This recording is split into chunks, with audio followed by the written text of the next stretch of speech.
Mid-16th century Russia, formerly known as Muscovy. Its leader, Ivan IV, rules using terror and violence. Ivan was by far the most bloodthirsty ruler that country has had to endure. Also known as Ivan the Terrible, he tears his enemies limb from limb and feeds them to the dogs. Burned people alive. They raped, robbed and killed everyone they saw. The river Volkhov was red and full of bodies. Not even those closest to the Tsar can escape his killer instincts. The tale is he killed his own son. This is the absolute example of the rage taking over. But questions arise. Was this tyrant truly evil, or did madness motivate his murderous ways? Even people at the time were saying, oh, we don't really think you need to be this paranoid. Did Ivan the Terrible die naturally, or was he poisoned? The grave of Ivan the Terrible has a huge amount of acid and mercury. Using groundbreaking AI imagery to show his world as never before, we examine the myths that launched the mystery. Can new evidence help re-evaluate the Tsar's brutal reputation? As a child, he was abused by the people charged with taking care of him. Rulers come and go, but what legacy will the sands of time leave behind? Ivan the Terrible, is he truly a killer king?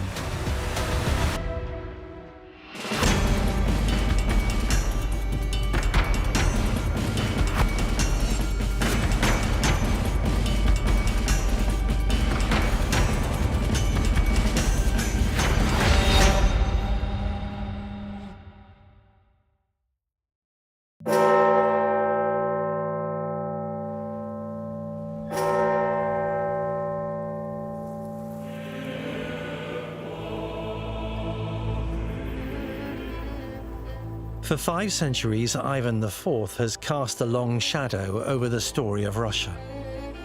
He's always been a figure of fascination ever since his time. Back in his bloody day, no one was safe from his arbitrary assassinations. Execution without evidence was common in the court of Ivan the Terrible. A list Ivan drew up himself of executions he ordered shows just how common. He put together a list that has some 3,000 names on it. He trampled on and completely disregarded a lot of the previous rule of law. He ordered the executions of hundreds, possibly thousands of people on an industrial scale. One town, Novgorod, would suffer his rage like no other.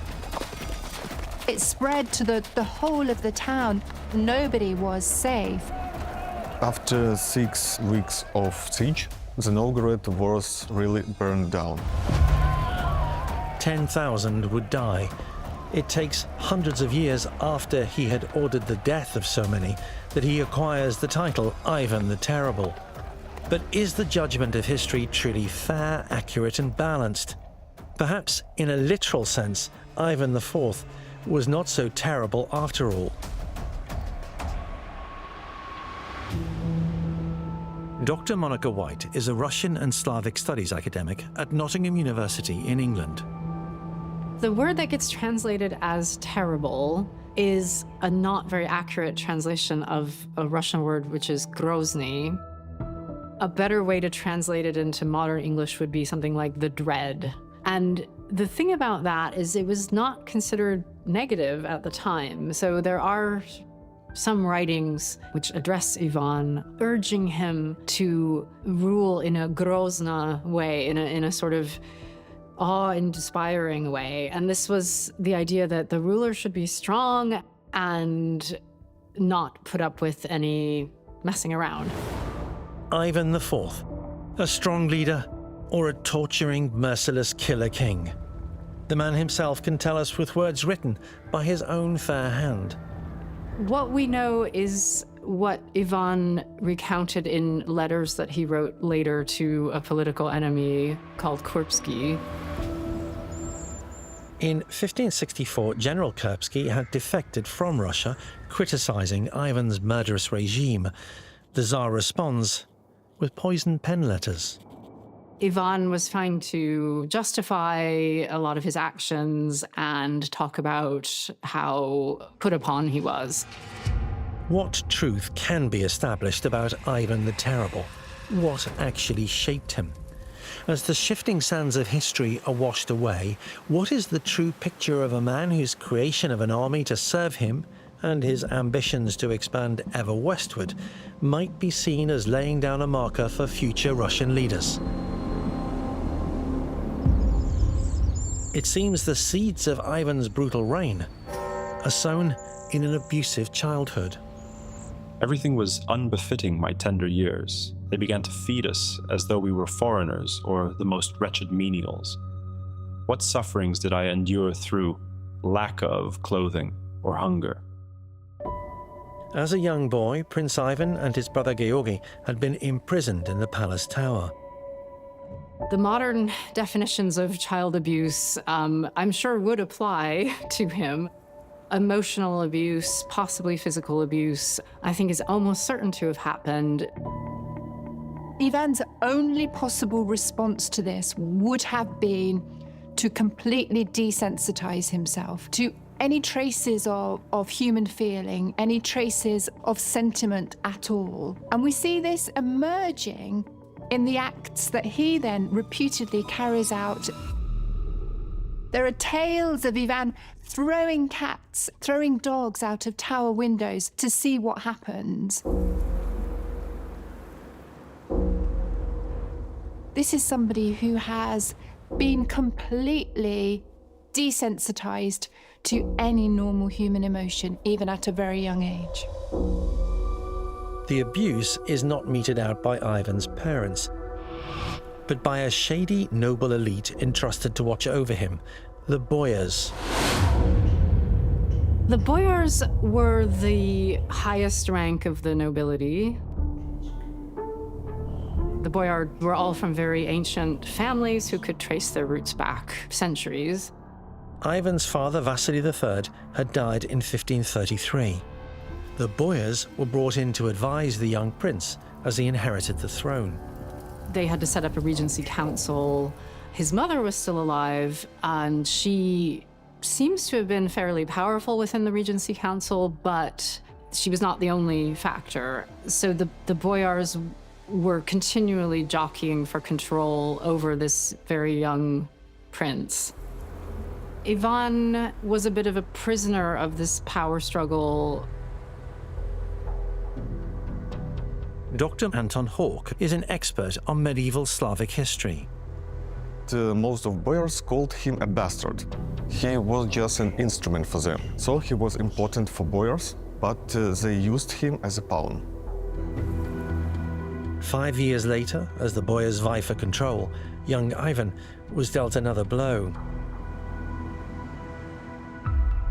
Thus, by God's will, did it come to pass that our mother, the pious Tsaritsa Elena, went from the earthly kingdom to the heavenly, and we and our brother Georgy remained as orphans, receiving no human care from any quarter. He was in a very vulnerable state, and especially after their mother died, he was only 8 years old. He felt responsible for his disabled younger brother, and he had these very powerful men making his life miserable. Whilst the prince is too young to rule, the boyars become de facto leaders. He accuses them of mismanaging his affairs. What of the treasures inherited by me from my father? With their cunning scheme, they seized it all. They took it all for themselves, for their own profit. To add to his rage, young Ivan learns that his mother was poisoned. Rumors reveal the perpetrator is one of the boyars, Prince Andrei Shusky. This death happened under suspicious circumstances. At the time, Muscovy was part of a culture of high intrigue, high stakes, and a lot of violence. It was the kind of environment where people would have poisoned each other. So what we've got with Ivan is somebody who is suffering these incredible losses as a very young child. The idea that it was done deliberately, will have engendered within him an absolute hatred of humanity. These acts seem to have been done by the very people that he was now dependent upon as his caregivers, will have had an enormous psychological effect on this very small boy, making him feel unsafe, threatened, making him, I think, not to depend upon anyone. As Ivan hits his teens, he wreaks his revenge on his tormentor-in-chief, Prince Andrei Shuisky. The Shuisky family had been controlling affairs for all of Ivan's childhood, and Ivan was now a little bit older, he was asserting more control, and he seems to have been very fed up with this family ordering him around and not treating him very well. We know that Andrei was thrown to the dogs. Using dogs for punishment was pretty common in Moscovia that days. The main goal of that punishment was to place victim in a state of feral and primal fear. A more brutal, painful, excruciating murder. I think this ordering of the execution at the age of 13 was absolutely a definitive act. It happened at the psychological stage at which people are beginning to form their identities. And I think this act represents an absolute choice on the part of Ivan to not trust anyone, to fight against his destiny rather than to passively accept it in a victim-type role. The young teen has had his first taste of blood. Now he's hungry for more. Then we have another tale of Bertolin, somebody in the court who said an impolite word. Ivan ordered his tongue to be cut out. We know that we're talking about times that were barbaric, but nonetheless, they are incredibly sadistic acts. The first signs of mental illness, or a simple but brutal assertion of power. They are about Ivan trying to obliterate the vulnerable, sensitive little boy who lost his parents, who felt so exposed and powerless. They are him trying to show that to himself as much as to the world, that that little boy no longer exists, that he is now Ivan the Terrible.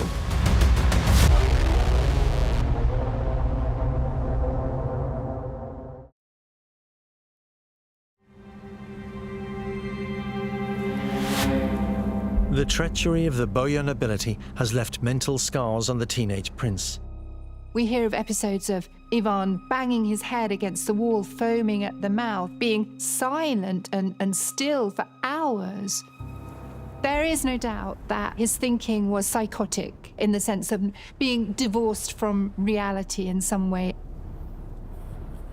Now, this is all consistent with this idea of the emotions producing a very abnormal human state. With his coming of age at 16, Ivan can get his revenge when he's finally crowned Tsar and Grand Prince of all Moscow. The brakes are off on his power. He was the first ruler of Moscow to be crowned emperor or Tsar. He very much felt like there was nothing he could do that was wrong. One thing that tends to get overlooked is Ivan's belief in his divine right, that he was appointed by God and that nobody could tell him what to do. Maybe that feeling was strengthened because of his years of being so powerless. Ivan the Terrible was deeply religious. Some historians thought that he see himself as a messiah, and he see himself as the man who should purify Moscovia before the Judgment Day.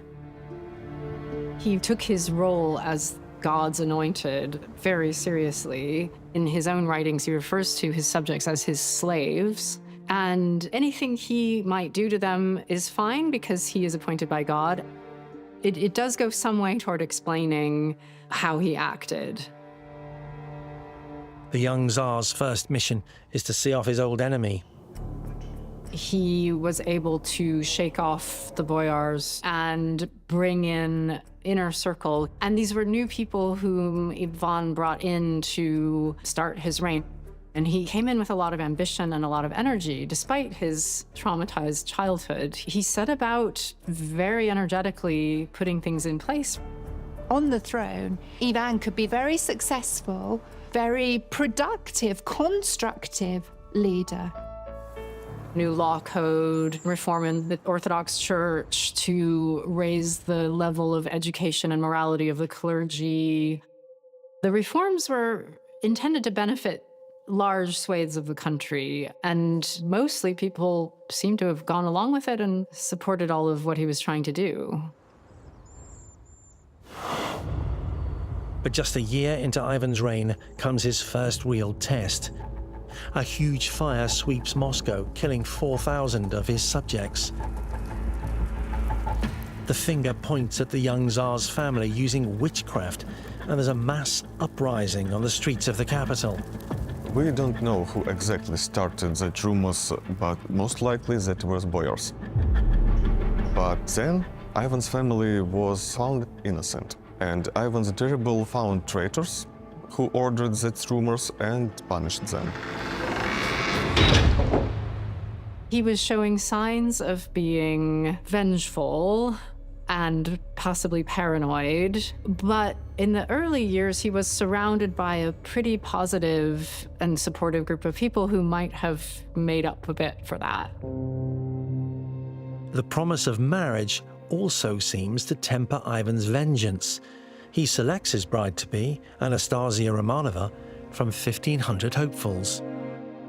According to chronicles, she was deeply interested in art. She was polite and wise woman, and helped Ivan to rule, but to rule politely. It seems that the marriage was a happy one, and he personally chose her rather than it being an arranged marriage. A lot of historians draw on court chronicles that were being kept. Chronicles drawing her as positive person, but the main question, do we believe in chronicles? Because chronicles and letters at the time were a part of informational campaigns. But in his first decade of rule, Ivan rides high on a wave of popularity, one which also sees him create Russia's first standing army, the Streltsy, which provided Ivan with a bodyguard and more. Ivan had some early military successes, conquering Kazan and Astrakhan to the southeast of Muscovy. This was a huge success. It was really celebrated in Moscow. Anastasia produces two potential heirs to the throne, Ivan Jr. and later Fyodor. During his marriage to Anastasia, there was a period of relative calm. And then she is suddenly murdered in suspicious circumstances. Rumors swirl around the palace of yet another poisoning. To have her taken away from him in what appears to be very similar circumstances as his mother would have triggered his paranoia, his hatred once again, but this time to a new level. It will have unleashed a new level of terror. After remarrying a year later, what will happen next gives rise to one of Ivan's most infamous legends. By now, those he had loved had died more than they had survived. Is he forever deeply damaged as events unfold? The cathedral on Red Square, called St. Basil's popularly, it was built to commemorate the victory in Kazan. Ivan was so moved by the beauty of the cathedral and wanted to ensure that it couldn't be replicated. There is a rumor or legend that Ivan blinded the architect so that he couldn't create anything else so amazing. I think psychologically, Ivan would have been very troubled by the emotion, by this hint of humanity that the beauty of the cathedral sparked within him. And he needed to eradicate it immediately, because any sense of this fights against his power, reduces his power. It's much more about obliterating his own vulnerability at all costs. But this notorious Ivan the Terrible tale has been dissected by historians.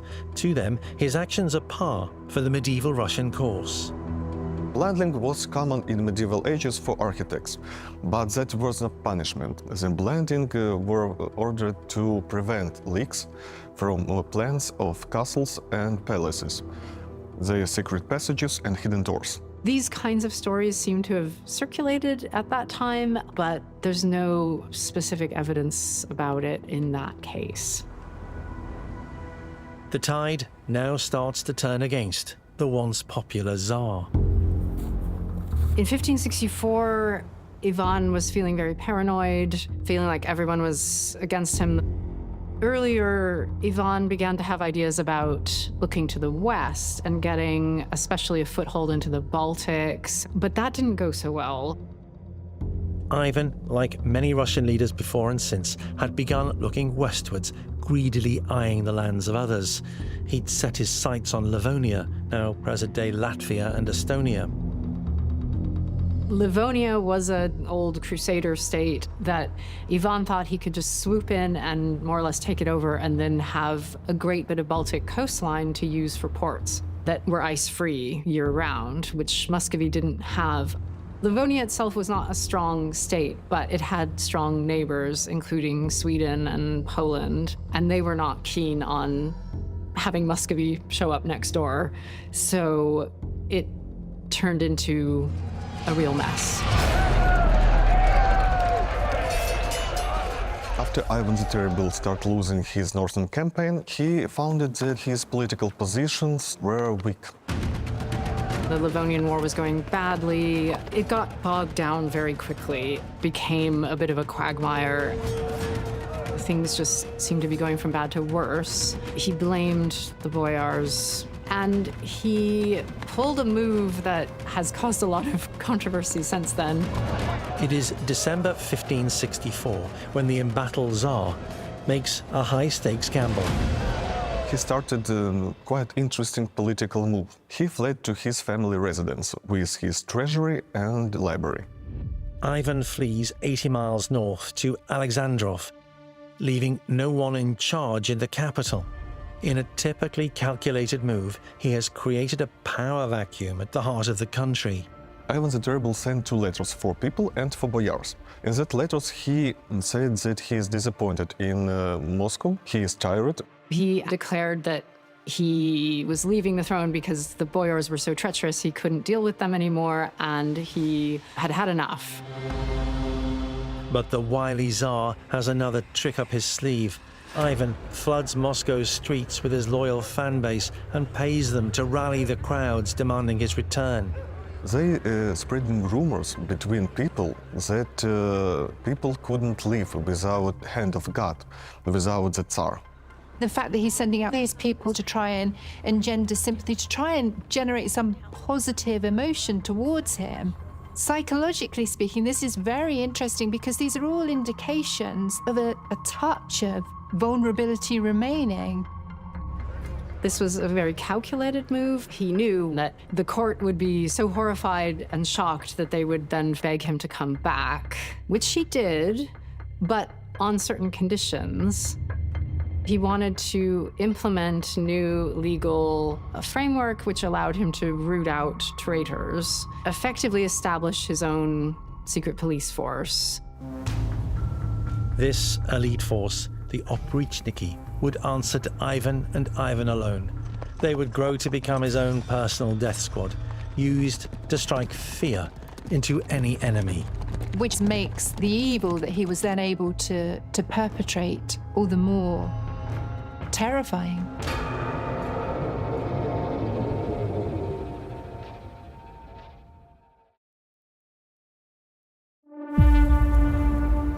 Ivan the Terrible has a sinister band of enforcers, the Oprichniki, to seek out his enemies. Oprichniki were the personal guard of Tsar and his own punishment troops, some kind of hybrid of Inquisition, religious order, like Dominicans, and secret police. Ivan seems to have been really fascinated by monastic life, and a lot of elements of the oprichniki were weird imitations, including their black costume. They would dine communally and have someone acting kind of in the role of the abbot. They must pledge absolute loyalty to him and renounce their families, their relatives, their lives beyond that entirely. And then the symbols that they had with them were the broom to sweep out any kind of sedition and the dog's head. The canine head is attached to their horses as the oprichniki prepare their missions of terror.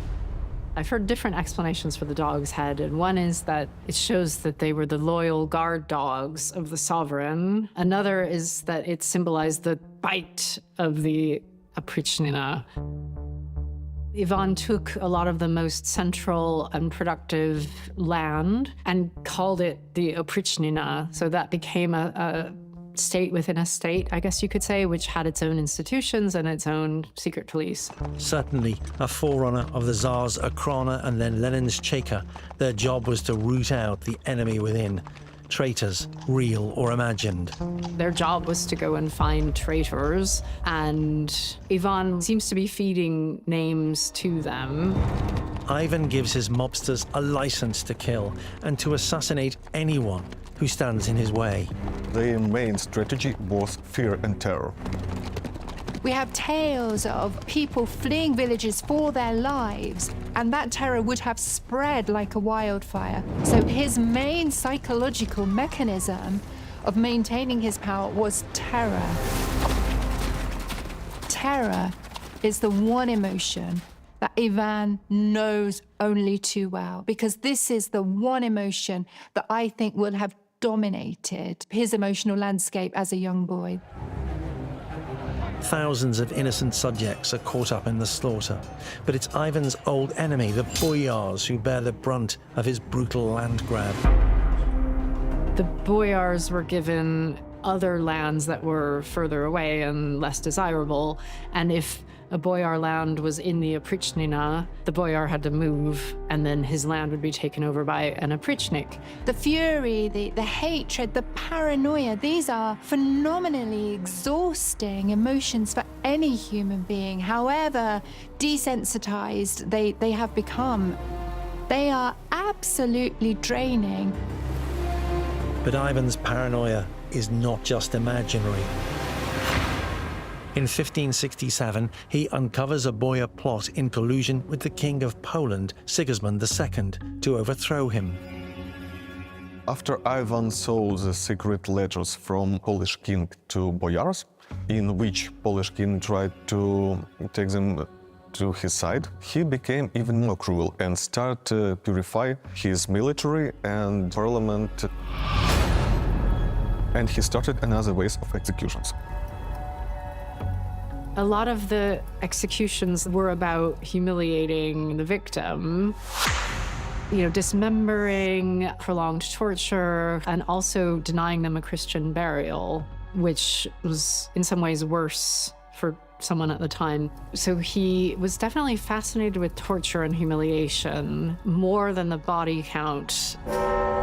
Ivan's unrelenting barbarity soon causes a rift with the head of the Orthodox Church.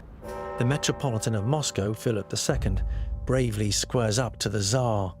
Philip started to send letters to Tsar in order to reduce level of cruelty. But Tsar these days doesn't hear him.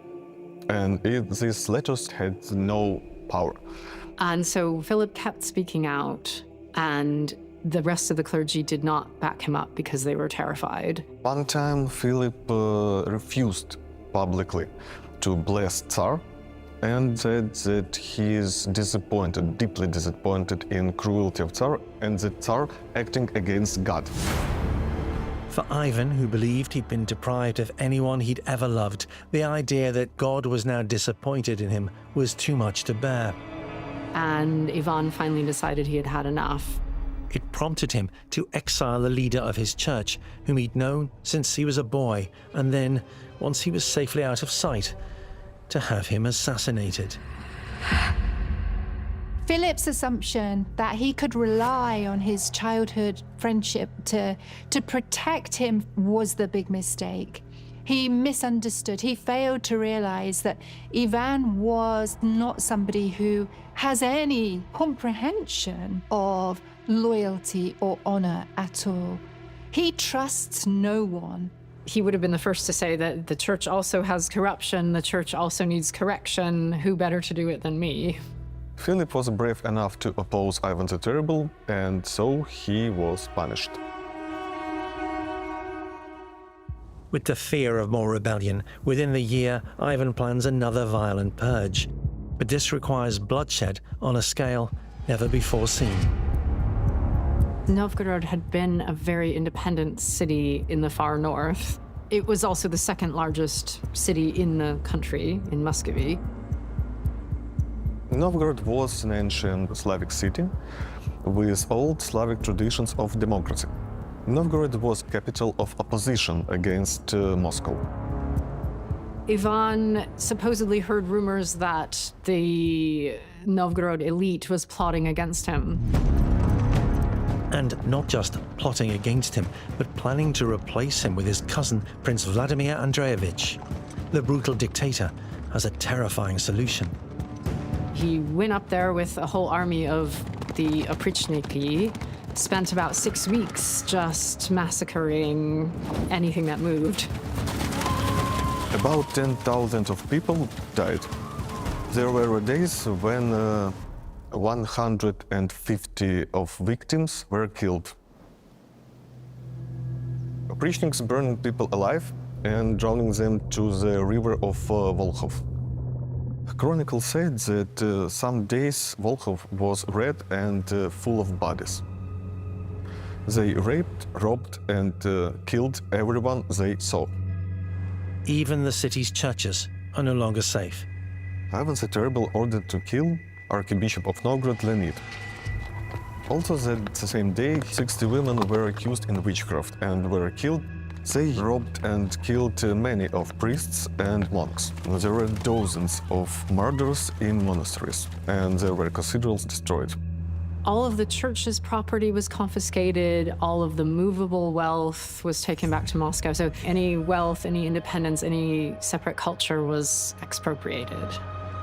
Ivan was able to maintain his fury, to maintain this tyranny for weeks on end and with no exceptions. Speaks again to the way that his character was formed so early. It wasn't just a facet of his personality, it was his whole being. Before that time, Muscovy had rule of law, so what he did was not normal. But this is not the end of Ivan IV's bloodletting. These abnormally out of control episodes of rage and this being divorced from reality produces somebody who is not fully in control.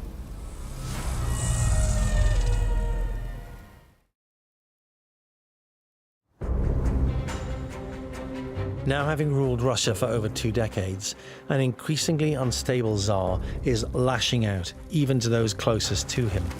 On a whim, Ivan disbands his loyal oprichniki and executes its leaders.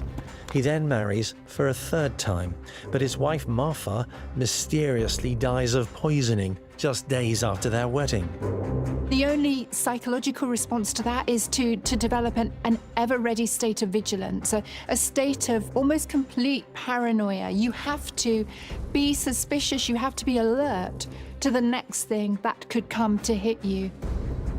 As Ivan's court descends into chaos, in 1575, the mercurial Tsar makes another strange move.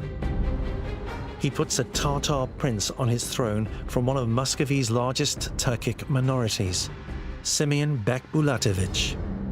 It's a very mysterious episode. This was another occasion when Ivan apparently abdicated power. The vacuum that's left of some of the barbaric acts he's carried out will have just left him an empty shell of a man. He was tired and felt he had run out of ideas and couldn't carry on. Also, he may have just been going a bit crazy. A tired Ivan the Terrible hasn't lost his capacity for violence. Legend has it that he then marries and is widowed a further 2 times in as many years, with his 7th wife, Maria Dolgorukaya, dispatched by drowning. This eradication of what appears to be murder is a definitive act. But modern-day historians question whether wife Maria is in fact just a myth, a character created in later centuries by the Russian Empire. The purpose of the myth that Maria Dolgorukaya was wife of Ivan the Terrible was that he was successor of Kiev Rus. Ivan's marriage allegedly legitimizes later claims that medieval Rus combined Kiev Rus, aka modern-day Ukraine, as one kingdom with Russia. Ivan's mythical wife Maria is said to be the descendant of Yuri Dolgoruki, the Grand Prince of Kiev, who also founded Moscow. He's believed to be buried here in Kiev, and the legend has been used through the centuries to support expansion from Muscovy, aka Russia, to the west. But myth or legend, a brutal miscalculation by the tyrant in 1581 would rock his entire dynasty. The most popular account, which comes from the English envoy at the court, is that Ivan encountered his daughter-in-law. She was pregnant and not dressed properly, and he started berating her, possibly hit her. Her husband came to her defense, and the father and son started fighting. And Ivan hit his son. It ended up being a fatal blow to the head. There's some accounts at the time of him being absolutely unconsolable with grief. My sense is that this will have been a murder committed not almost in a fully conscious state. This is the absolute example of the rage taking over, and the moment the act is done, the sense of normality creeps in. But did the Moscow tyrant really kill his eldest son? To some historians, it's a mere fable. His oldest son, Ivan Ivanovich, definitely did die in 1581. It's possible that Ivan killed him, and there are a number of accounts from the time that say Ivan killed him, but there are also very different accounts of what happened. The accusation perhaps came from the Tsar's enemies as a ruse to add to his already terrible reputation. The version that Ivan the Terrible killed his son was spreaded from Poland to make diplomatic proposal to integrate Moscovian lands into Poland crown. When Ivan the Terrible refused, Poland very soon started rumors that Ivan the Terrible killed his son. Whatever happened to the younger Ivan was in the very inner private apartments of the imperial family, and nobody else was around, and so there's no actual firm evidence one way or the other.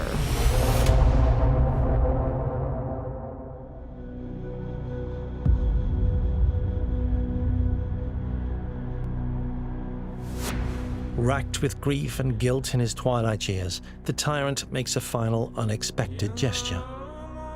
Ivan put together a memorial list of maybe not all, but quite a large number of his own victims. He seems to have been overcome with guilt about this. He wanted the church to pray for the souls of the people he had killed. We're looking at huge numbers of people. But nothing can save Ivan the Terrible from the inevitable. On 28th of March 1584, he dies of a stroke whilst playing chess. Or did he? He was exhumed in the 1960s by Soviet archaeologists, and they found a very high level of mercury in his bone.